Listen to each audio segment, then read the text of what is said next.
Guys, Ming the Merciless 93 here, PokerVIP.com, Global Poker, and we are watching part 3 of this video series here at 10NL on Global Poker.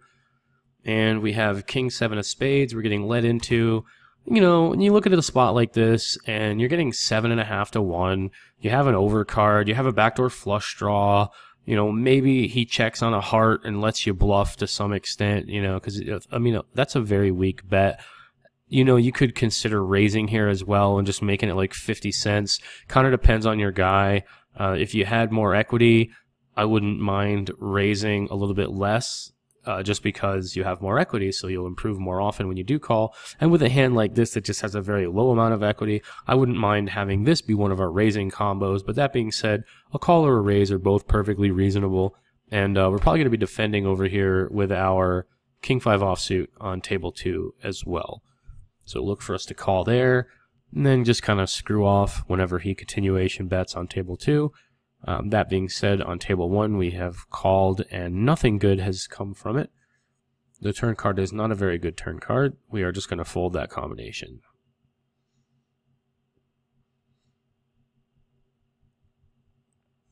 Can't do much with it. Ace-6 offsuit, we're going to fold that.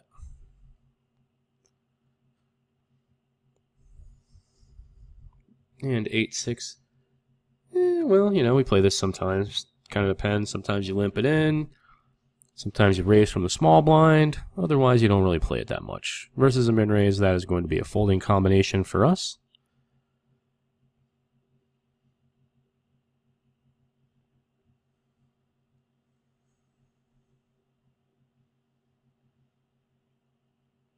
See, now that's exactly the reason you get into these weirdo, tricky spots.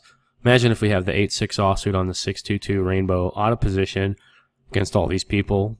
Probably be kind of inclined to just check, call a bet on the flop, or fold if it goes bet call, and just kind of get out of dodge, you know. But that all changes in short order, as that turn card would have made us very happy. And we'll see what they show up with. Bean's probably just going to show up with ace high. That dude shows up with ace high. Interesting that they'd be betting a little bit, but what can you do? I'm surprised to see the bets from ace high. 4-5, mostly just folding. Suited we would isolate, and now we're just getting out of the way regardless.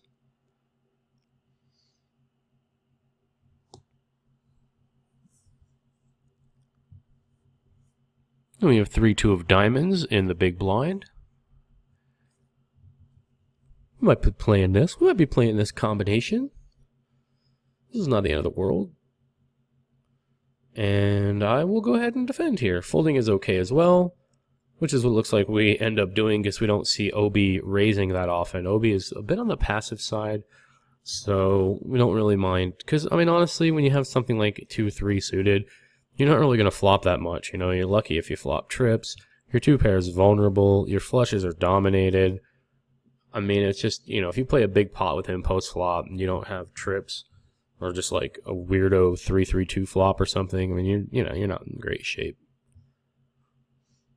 You just flop a lot of marginal hands and marginal draws out of position against a guy with a tight range. It doesn't end up doing very well for us.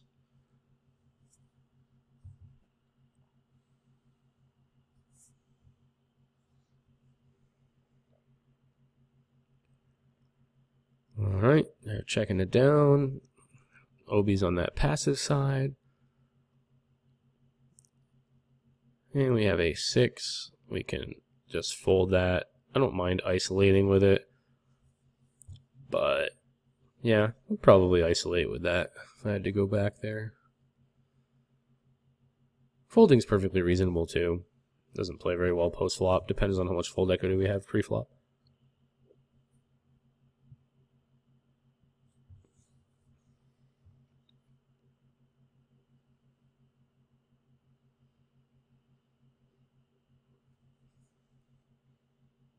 And we've got Queen 10 of hearts on table 2. We're going to raise that one up without further ado.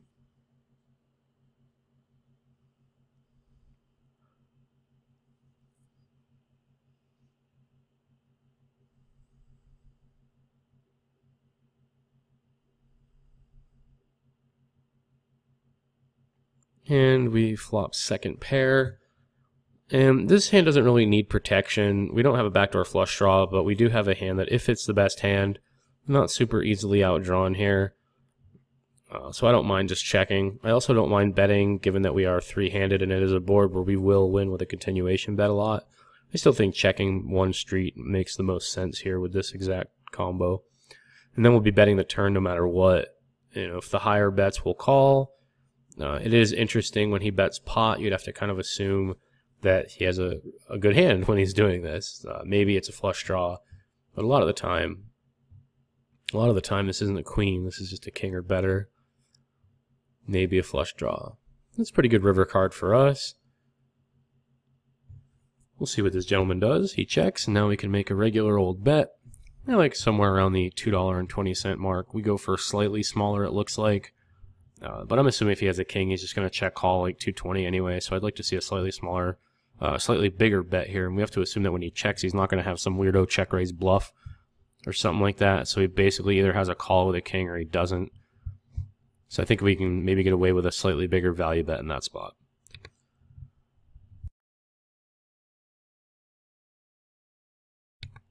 All right, we're going to raise it up here with Queen Jack offsuit.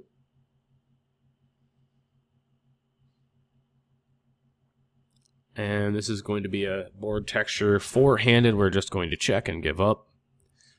It's the kind of board where you definitely don't want to really c-bet that much out of position. You can c-bet a bit more in position, but nonetheless, a little bit dicey.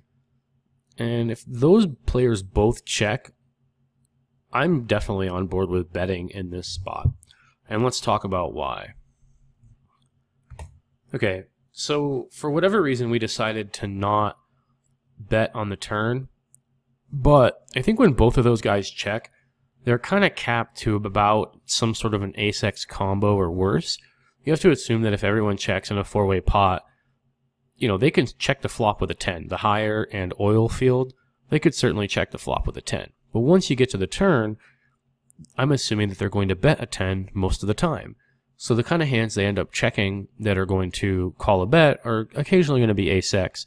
And maybe they even bet some of their ace-x combos and don't check all of them. But when they do check, they probably don't have a lot of 10s. So when they both check, they don't have a lot of 10s. We can still have a 10. You know, more importantly, against our opponents here, they don't have a 10, which is going to be for these players more important than us being able to have one. Because I mean, you know, it's fine. We're going to bet some 10s. We're going to check some 10s, whatever. So you look at this spot and you say, well, you know, the higher in the oil field, they probably don't have a lot of 10s. So it's like an ace or worse. We're probably going to win this hand quite a bit, if not by betting the turn, by betting the turn and the river. And with beans, you know, it's anybody's game. Like, he's really, really loose, and maybe he would have bet a 10 in position to everyone, you know? So beans probably bets a 10 quite a bit on the flop rather than slow playing in a four-way pot. So I think we have a pretty good spot to bet on the turn. That being said, we do get there with our straight on the river, so now hopefully we just make some sort of a value bet and get called by a worse hand. Can we raise here? That's kind of a weird question. So can we raise here when oil field doesn't have that much left? I would say no, just because there might be some sneaky boats out there, pocket sevens, ace 10, and he could have plenty of flushes here if he decides to not bet the turn because he's more of a passive player, hasn't been that, you know, very aggressive, whatever. The one thing that we can say is that we have the jack of hearts in our hand, so you know, that means that he's not going to have a flush as often, but he's also in the big blind where he can have more flushes than your average bear. He can have all kinds of just gap suited connector flushes. So I think that raising here makes sense sometimes. Don't hate it in this spot, given that he's only got 250 left. I also think that because of the fact that it's a heart, you know, just calling here is not that bad either. And then you have beans and the other guy that might decide to overcall with a king or something like that, so you might get lucky and that they call with a worse combo. But yeah, whether you decide to raise here for value is going to kind of depend a lot on your opponents. Now in this spot, it's not really that big of a deal either way. He only has 250, and the real question is, what's he going to call me with? if I raise. Like that's part of the problem here that we have, because when you look at it, and we said that he doesn't really have a lot of tens, you know. So if he doesn't have a lot of tens, then what is he betting? Maybe he's got pocket sevens and he checked the turn. Maybe he slow played pocket kings, but that's not very likely. Not a lot of combos of those hands either way. It's not super likely that he's just betting a king on the river, and we have the queen and the jack blocking some random king X that he would have. Now he's in the big blind, so maybe he has something like king 6, but is he really betting king 6 for half pot? No, this is more likely to be either an ace X combo or a flush or a one of the very few boats. Maybe he's got the quads, or maybe he's got ace 10, or maybe he's got king 10. But I would assume that he doesn't have a lot of stray 10s that weren't already boats or quads on the turn. So, yeah, I think he just ends up having a lot of flushes here because of all that. And the other hands that he's going to have, maybe he is value betting one of the king queens or king jacks. Maybe he is value betting ace 8 or something like that. But those hands aren't really going to call a raise. So that's part of the problem, is that the type of hand that wants to call a raise here is what? Trips, which we already assume that they don't really have that often anyway, because they both check twice. So that means that that king has had to have improved his hand to the point where he's willing to bet that half pot. It's either an ace X combo, you know, one pair combo like that isn't really going to call a raise, or a flush, or pocket sevens, or quads, or ace 10, something like that. Those types of hands are all going to interact with us for all of his money. So it ends up being a bit dicey, and you have to think about all these things when you're considering a raise or not in these spots, because you can't just go, oh, I'm ahead of a 10 raise, because if they don't have 10s like this, then they're more polarized between the hands that they are betting and then the hands that they can call with, and there's not a lot of 10s in that range when they check twice. So if you can put more 10s in their range, then clearly we can raise here, because we can get called by a bunch of one pair, up to trip combos. I don't think that the one pair combos are going to call us much at all, which is why when he doesn't have trips, then it's much harder for us to get any value by raising in this spot.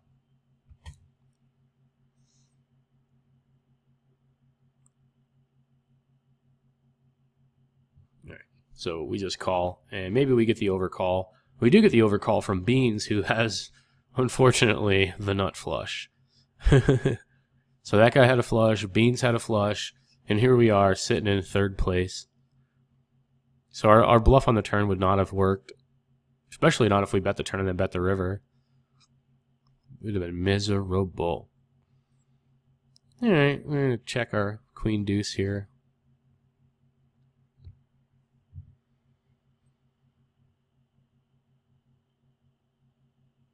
We're just going to be checking our 3-6 offsuit and mostly giving up. And I guess we can call a bet here, given that it's a rainbow board texture. And go from there. Turn card is not amazing. Again, it's relatively connected. But he does bet 10 cents. I mean, do we want to check raise here? Not really. And then he's got that river card, which is very bad, and all of his ace-X combos are now a straight, and he does have some 6-X combos. Overall, we're just going to check and give up with our queen deuce. We just kind of got rope-a-doped.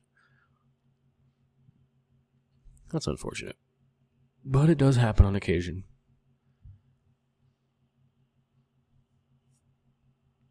Alright, king 8 offsuit, ace 6 offsuit.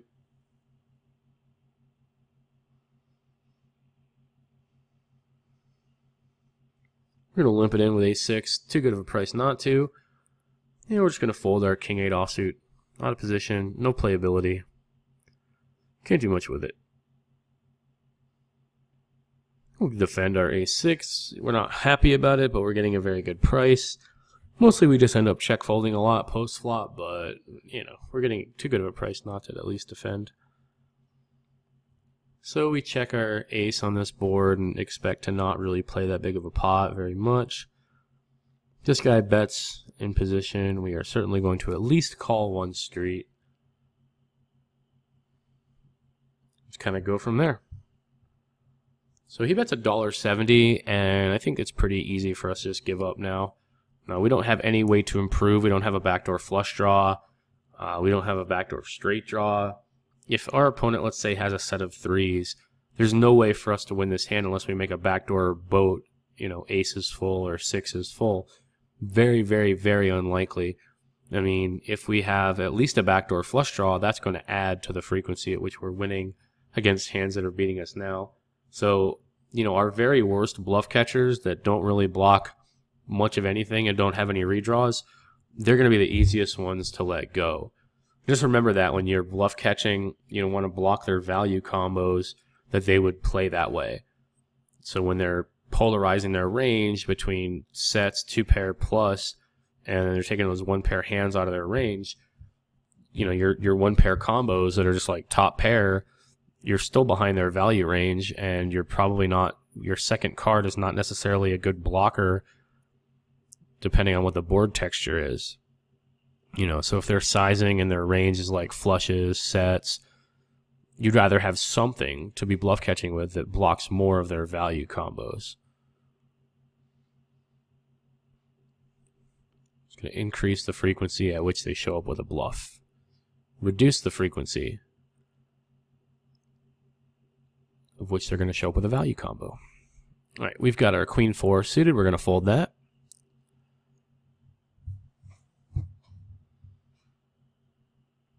Kind of miss those festive tables, man. Global Poker had those really festive tables during the Christmas season, and those are pleasant, man. They really ought to add a few of those tables in. Give us the option, you know. We've got our delicious little avatar here, Death, Grim Reaper. Give us the ability to play on those holiday tables. I like that.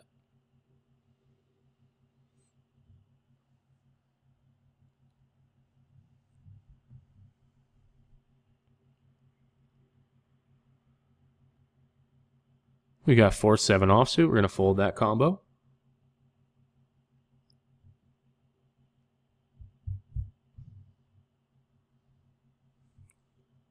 Not much else going on over there. We've got Ace-5 offsuit. That's going to be a fold in this position.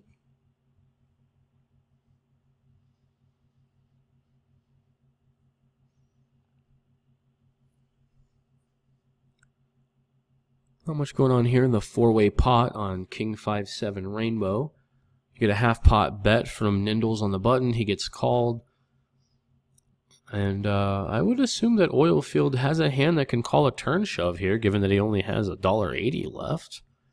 But it looks like Nindles is going to give up. And we're going to get a shove. We're going to get some action. Nope, just checks again. And Ace High turns into a pair of threes on the river. Weird, very strange. In fact, he would have not called a turn shove.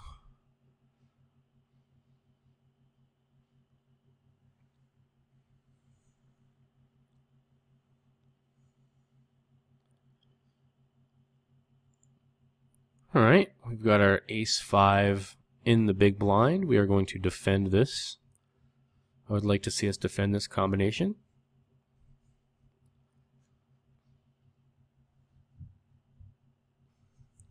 Come on, come on. And it looks like we decided to knit it up and fold.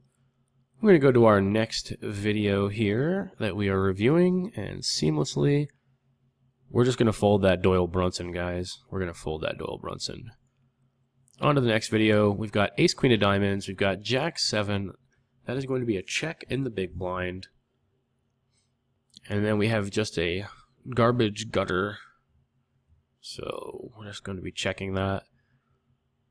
Not much else going on. And I think we can make a case for calling on the flop out of position, even though it's kind of rancid, hitting 5.5 to 1. Problem is that if we hit a 9, we lose to Queen Jack. Our straight is obvious, and that is, you know, it's a 1-card straight on that board, which means we're going to get paid off less often. We're out of position. For all those reasons, I would elect to just go ahead and check and just give up. And again, the Deuce of Spades is a card that we're not super excited about, but we're certainly going to bet again, and if we get check raised, we'll have to deal with that when the time comes. Most likely we just get called by a worse ace, hand with a spade in it, or he folds, which is perfectly reasonable as well. We'll accept that. We'll accept that. That's okay. Going to limp it in with the King 8 offsuit.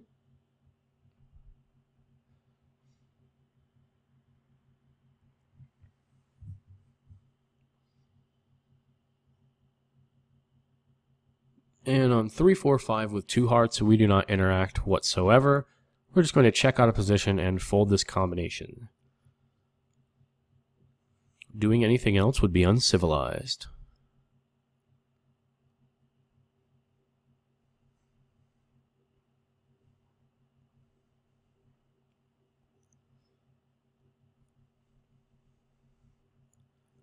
Nope, going to be a fold for us. Sorry. Thank you, sir. We'll move on. Alright. And we've got King 10 offsuit on table 2. That's going to be a fold.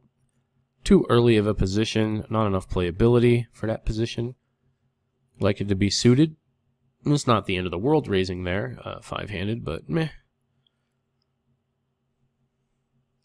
And we have King 5 offsuit. Certainly can be defending, not defending, but raising the button, that is. That being said, we did decide to fold it, which is perfectly reasonable. Looks like we're knitting it up a little bit in spots on here. I don't hate. I like raising it on the button, and I like defending the ace 5 and the big blind. But again, these are kind of in between, and there's nothing wrong with playing a little bit tighter than you normally would, especially in looser games where you just don't have as much fold equity. I think that's probably the key point in which I'm saying I'm just going to go ahead and fold out of position with a marginal ace. I'm going to go ahead and just fold on the button with a marginal trash king. Doesn't really have that much playability if I don't think that I'm getting as many folds as I should be. 10-6 offsuit is going to be a fold. 10-7. We're just going to check that in the big blind.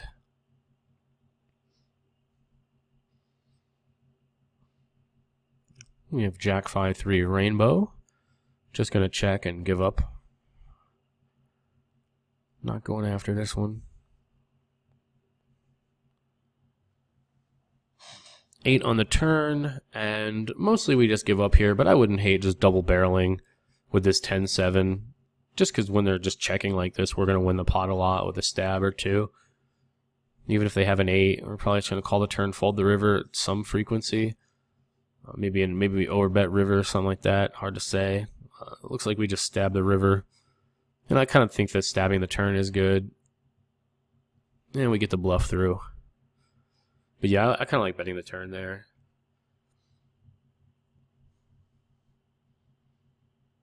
I think that when players are checking a lot on the flop, especially in a position where they would normally be betting a good hand, it makes a lot of sense to be pretty aggressive on turns, because we can double barrel versus their checking ranges, which are probably pretty exploitable as it stands. We just win the pot a lot. We don't let them realize equity. We take advantage of position. Even if we're out of position and we can't take advantage of position, we can still take advantage of the fact that they check their weakest parts of their range and then fold a lot. And they're probably betting the strongest parts of their range, a high frequency for the most part.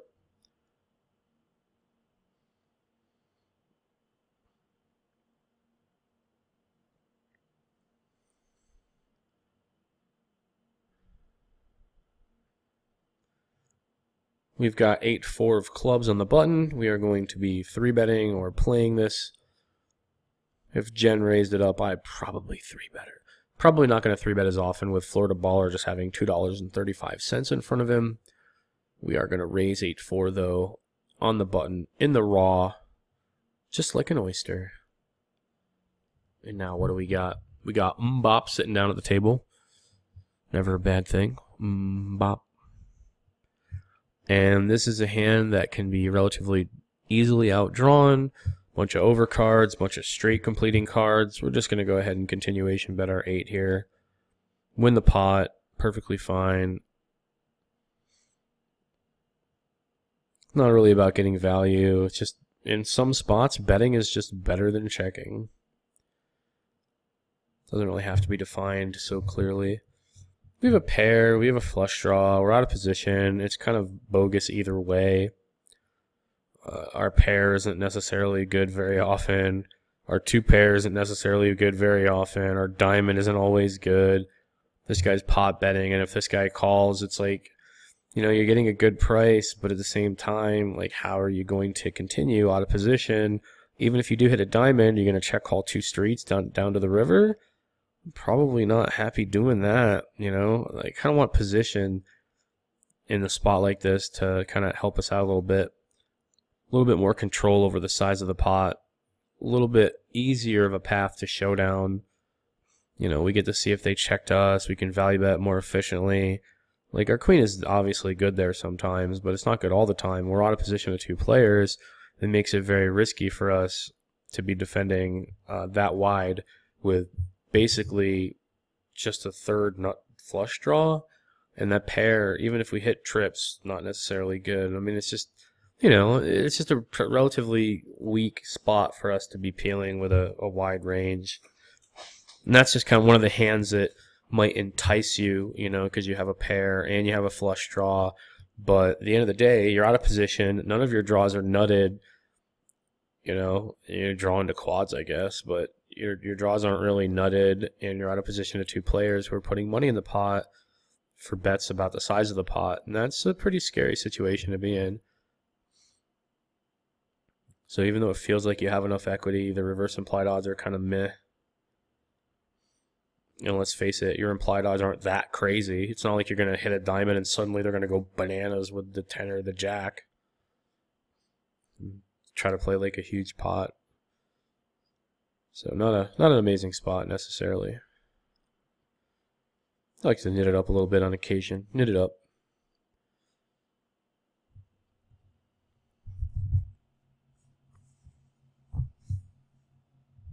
Jack 3 offsuit, not doing much with it.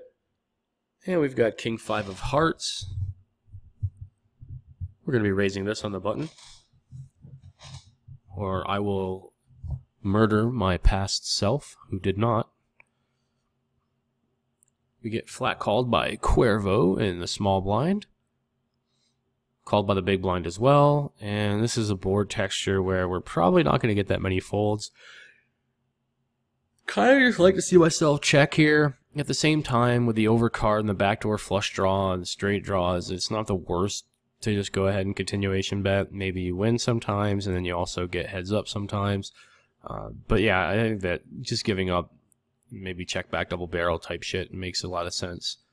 Now, even though both players called, this is a pretty good card to double barrel because of the low frequency at which they're going to have an ace on this board texture. So let's talk about this. My opponent, that call the flop, can have any 1 pair hand here. So that means they could have a hand like 5, 6s, or 7s. They could also have a 4, a 9, an 8. Think about all the straight draw combinations that are possible out here. They could have 6, 7. They could have Jack 10. They could have Queen 10. They could have Queen Jack. They could have any of that shit. They could have any of those straight draws, flush draws, the 6, 7s, even 5, 7, the gut shot, whatever. Just tons and tons and tons of those draws. So given that they have a ton of those draws, that means that there's going to be more hands on this turn that are going to be folding to a bet. And even though we have King 5 and we're beating some of those combos, if not a lot of those combos that we discussed, we're also going to potentially get them to fold a 4 or an 8. They're probably not going to fold a 9, but we have a decent amount of equity against a 9.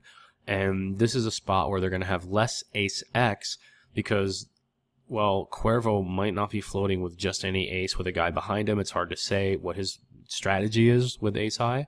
And then Chase might not just be calling with ace high third guy in, which means if they have ace high, they're probably going to have ace 4, ace 9, or ace 8, and not as many other aces. Whereas if we were heads up in a scenario where it was very common for my opponent to flat with an ace high, then we're going to see tons of other ace-x combos in their range. So here we're not going to see a ton of ace-x combos, which puts us in a pretty good position to triple barrel them off of a 1-pair hand. And if we run into something like a set or 2-pair with 8-9, or those few ace-x combos, well, that's just kind of unfortunate.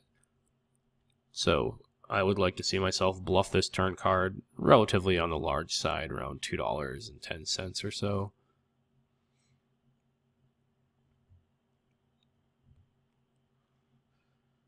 And we are making it $1.80. So I'd like to see a slightly bigger bet on this turn for my past self. But I do like this bluff, even though they both called on the flop. I think they don't have that many ace-x combos as discussed. All right, guys, we are going to pause here, and I will see you guys for part 4 of the video coming right up. Actually, part 3. No, this is part 3. Yeah. I'll see you guys in part 4 very shortly.